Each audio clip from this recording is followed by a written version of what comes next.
Hi, I'm Lee Gatis and welcome to Lee on the Lectionary. Today we're going to look at the readings for the first Sunday of Advent in Year B. And those readings are Isaiah 64 verses 1 to 9, 1 Corinthians chapter 1 verses 3 to 9, and Mark 13, 24 to 37. This week sees the start of a new church year, Year B, according to our lectionary.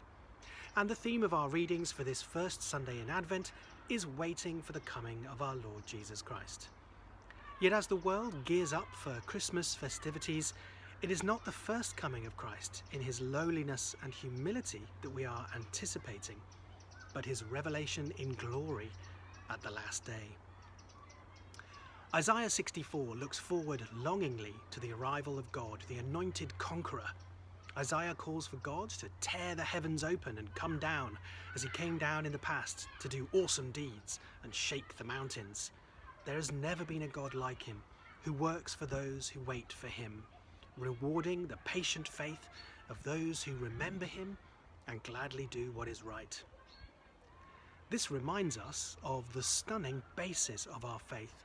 It is God who works for us in salvation, not we who work to earn his favour. Our works themselves, apart from faith, are worse than nothing. They are unclean in his sight.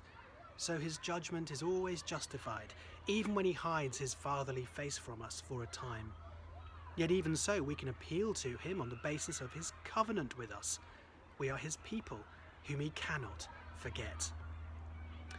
1 Corinthians begins with thanksgiving, despite the fact that Paul has many difficult and piercing things to say to this seemingly successful but deeply worldly church. The centre of his thanksgiving for them is that they are not lacking in any spiritual gift as they wait for the revealing of our Lord Jesus Christ. They are enriched and blessed in him, and there remains a strong testimony to his grace amongst them, despite their waywardness. So Paul is prayerfully confident that God will strengthen them further with grace to persevere in blameless discipleship until the day that Christ returns. God called them into fellowship with his Holy Son and will faithfully keep them in that sanctifying relationship. Paul's words of warning and exhortation and correction are, of course, godly instruments to ensure their spiritual preservation to the end.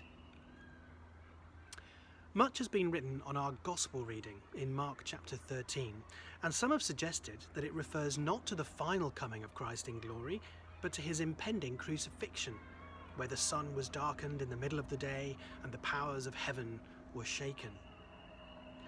Verse 26 seems, however, to fix our eyes on a future day, when he will come in manifest power and glory, not the hidden power of his cross.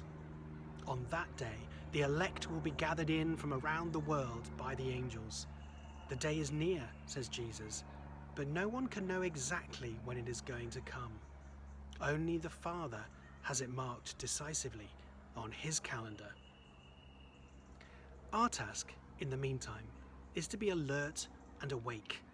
Jesus' image of a fig tree teaches us that the time will come and we will watch and wait. His image of the Master going on a journey teaches us that our waiting should be active and always alert.